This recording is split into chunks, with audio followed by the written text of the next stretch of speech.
Toni Blair, Prime Minister of the United Kingdom. I'm glad to be able to speak to you today to tell you that Saddam Hussein's regime is collapsing, that the years of brutality, oppression and fear are coming to an end, that a new and better future beckons for the people of Iraq.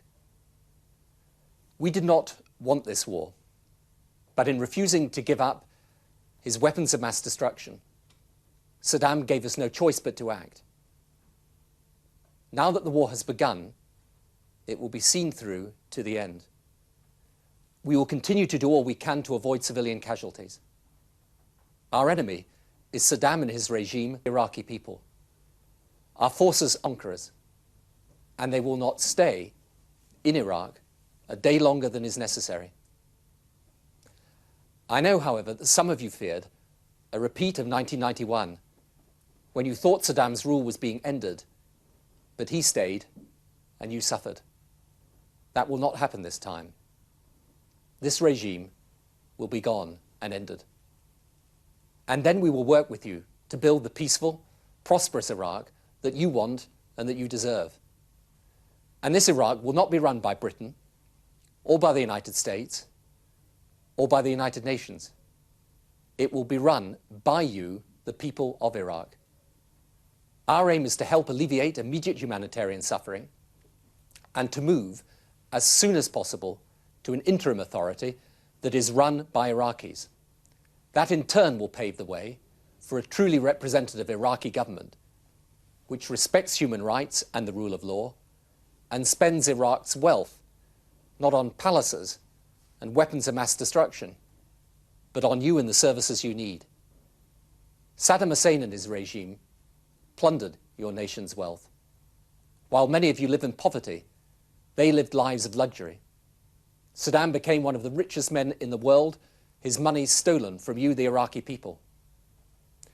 The money from Iraqi oil will be yours, to be used to build prosperity for you and your families.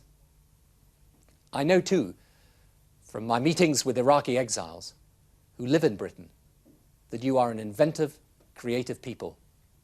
You should be free to travel, free to have access to independent media, free to express your views, free to develop your culture. My experience of people the world over is that we all want to be able to live our lives in peace and in security. We all want to give our families the chance of a decent life and future. For years, that chance has been denied to you. Millions of your countrymen and women have been forced to leave.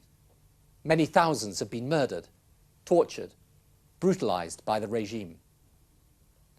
Now we want to give you the chance to rebuild your country, to rebuild your lives, to give your families a chance of that better future. So it is in the spirit of friendship and goodwill that we now offer our help. This is George W. Bush, the President of the United States. At this moment, the regime of Saddam Hussein is being removed from power, and a long era of fear and cruelty is ending. American and coalition forces are now operating inside Baghdad, and we will not stop until Saddam's corrupt gang is gone. The government of Iraq and the future of your country will soon belong.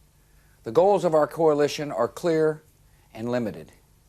We will end a brutal regime whose aggression and weapons of mass destruction make it a unique threat to the world. Coalition forces will help maintain law and order so that Iraqis can live in security. We will respect your great religious traditions, whose principles of equality and compassion are essential to Iraq's future. We will help you build a peaceful and representative government that protects the rights of all citizens. And then our military forces will leave. Iraq will go forward as a unified, independent, and sovereign nation that has regained a respected place in the world. The United States and its coalition partners respect the people of Iraq. We are taking unprecedented measures to spare the lives of innocent Iraqi citizens. We are beginning to deliver food and water and medicine to those in need. Our only enemy is Saddam and his brutal regime. In the new era that is coming to Iraq, your country will no longer be held captive to the will of a cruel dictator. You will be free, free to build a better life instead of building more palaces for Saddam and his sons, free to pursue economic prosperity without the hardship of economic sanctions, free to travel and free to speak your mind, free to join in the political affairs of Iraq. And all the people that so many have endured. The nightmare that Saddam Hussein has brought to your nation will soon be over.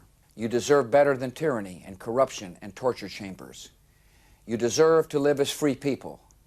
And I assure every citizen of Iraq, your nation will soon be free.